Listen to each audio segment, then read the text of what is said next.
Bikin kue lumpur kentang yuk, ini enak banget, dia lembut dan juga mudah bikinnya. Semua bahan lengkapnya aku tulis di kolom caption. Pertama, aku masukin dulu nih kentang, air, dan santan, lalu aku haluskan pakai chopper Idealef deh. Ini tajam banget dan dia ada 2 gelasnya ya. Ini yang tinggi khusus buat bikin kue.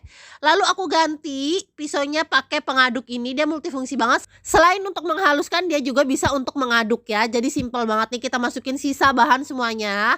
Lalu dia ini low watt ya bun, ada 2 kecepatan. Bisa dipilih salah satunya. Udah cakep nih, nggak ada yang bergerindil. Lalu aku oles margarin cetakan kue lumpurnya. Kita panaskan dulu sebelumnya ya. Tuang adonan 3/4 aja, ditutup sampai dia udah 3/4 matang. Kita tuang topping deh. Udah mateng, siap diangkat. Jadi deh kue lumpur kentangnya ini enak banget, lembut, bisa jadi ide jualan ataupun ide hantaran buat arisan juga, atau buat cemilan sendiri di rumah juga bisa banget. Yuk bikin!